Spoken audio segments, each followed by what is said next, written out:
Kung bago ka lang sa channel na to at isa kang true-blooded Aldab Nation na nagmamahal po kila Maine Mendoza at Alden Richards, tama po ang channel na pinuntahan mo, kaya consider na kitang bagong subscriber.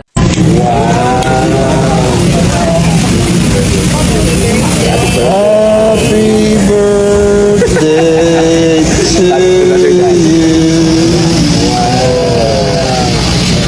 Asia's multimedia star Alden Richards this 2026. Yeah, for Sir Alden naman, because the year of the metal ship siya, okay? So ship naman po is one good thing kasi ship is the friend of the horse, okay? The best friend of the horse. So also in terms of like partnership, network, and connection, very strong din for them. And also sila ship kasi meron silang energy na mas malakas yung influence nila for this year. So chances baka meron siya magawa for the year na medyo. Welcome back mga kaaldab. Ito na naman po ang inyong lingkod, si Mr. Destiny. At syempre good news na naman po ang i-update natin. Taliwas po sa mga sinasabi ng iba. Well, puntahan nyo na lang po yung unang ating YouTube channel, yung May Destiny. Dahil nandun ang mga update na patungkol nga po sa mga nangyayari at nagaganap dun sa mga latest post ni Alden Richards at ni Maine Mendoza. Dito pag-uusapan natin itong hula kay Alden sa unang hearing. Di po ba? Una sa lahat, ito yung sinasabi ko sa inyo. Pagka bidang-bida ka talaga sa social media, ikaw ang umpisa ng taon at ikaw ang huli ng taon. Ang ibig kong sabihin, sino nga po bang artista ang nag-trending? Siyempre, walang iba kundi si Alden Richards. Siyempre, kailangan pagpasok ng taon, isang magaling at mahusay na artista ang isasalang mo.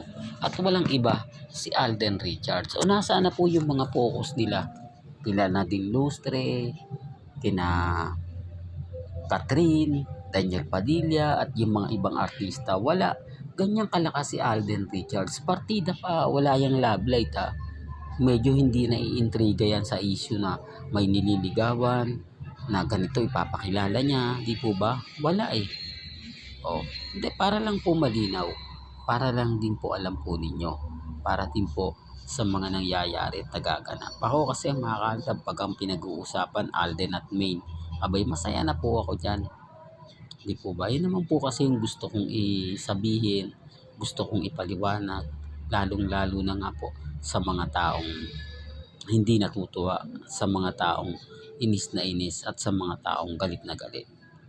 Di po ba? Sa ngayon kasi mga kaaldab, napakaraming mga ganap, napakaraming mga update na kung saan nga po Aldab pa rin ang malakas. Tayo pa rin po ang masaya.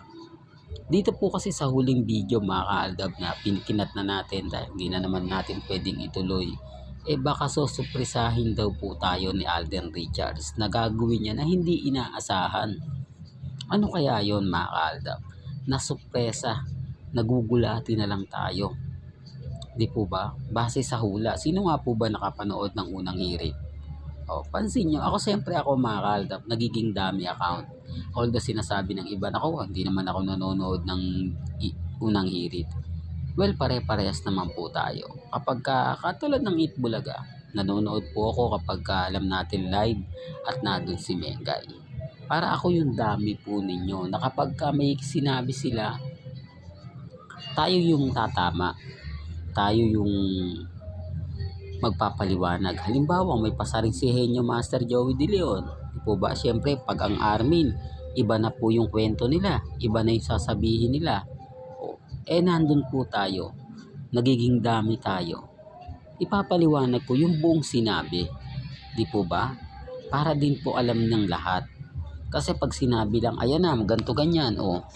Siyempre, yung iba naniniwala. Pero hindi pa po nila napapanood kasi mahaba nga po yun. Po ba? Pupunta ka pa ng YouTube. Kumbaga, kailangan tapusin mo pa o i-scroll mo pa kung ano yung sinabi. Hindi po katulad natin na gagamitin natin yung video na yun ng buo. Hindi po ba? Yan ang isa sa rason kung bakit po marami sumisimpatya kay Mr. Destiny. Marami ang naniniwala kay Mr. Destiny. Gaya nga po ngayon, di po ba, ginamit natin yung video na kung saan sa unang hirit naman. Bagkus mga kaaldab, sinasabi nila, hindi, para teleserye lang yan eh. Kung teleserye lang po, pelikula, wala tayong, hindi tayo magigimbal o hindi nila sasabihin na kumbaga ikagugulat kasi normal na lang po yun eh. Ano po bang ikagugulat natin? May international movie si Alden sa ibang bansa, hindi naman bago yan. Nakapag-concert siya, nakagawa siya ng bagay na malabong magsama, katulad ng Eraserhead na pagsama ni Alden yan. Nakapag-produce siya ng Mobile Legend. Di po ba? Naging producer siya, naging director, naging actor, producer, actor, director. Wala nang ikagugumbal maliban lang po sa pag-amin niya na may anak na po siya. At kasal na po sila ni Mrs. Polterson. Issue na naman yan, Mr. Destiny. Alam mo, kaya ka nababash eh. Kaya ka laging na kakaroon ng issue kasi lagi mong sinasabit si Mengay. Lagi mong idinidikit ang pangalan ni Mengay kay Alden Richards. Yun naman po yung totoo eh. Hindi po ba? Yun naman po yung gusto kong ipabatid. Kasi, dahil, although sabihin nyo, hindi, may photos eh. Na ganito. May photos na, kumbaga, pinost ni Mengay sa bahay nila sa Bulacan. Una sa lahat, mas pumabor sa akin.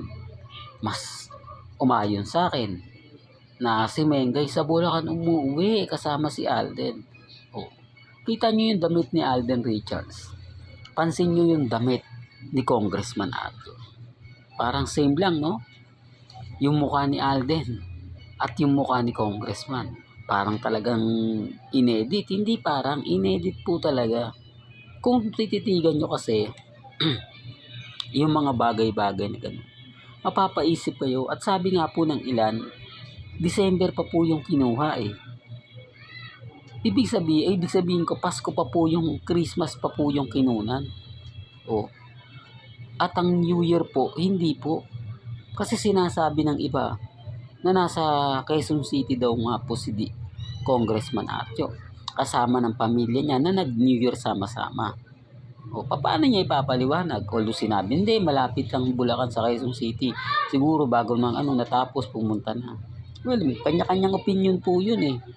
Di po ba? Na siyempre, nire-respeto ko naman po yun at ginagalang. Sabi ko nga po sa inyo, dito lang po sa channel ni Mr. Destiny. Kung ano lang po yung gusto nyo pong marinig, mapanood, mapakinggan, okay lang po yan. Wala namang pong pilitan eh. Hanggang dito na lang po ang ating latest updates. Kaya kung gusto nyo pa po ng pinaka-latest at sariwang update, abay tumutok lang po kayo.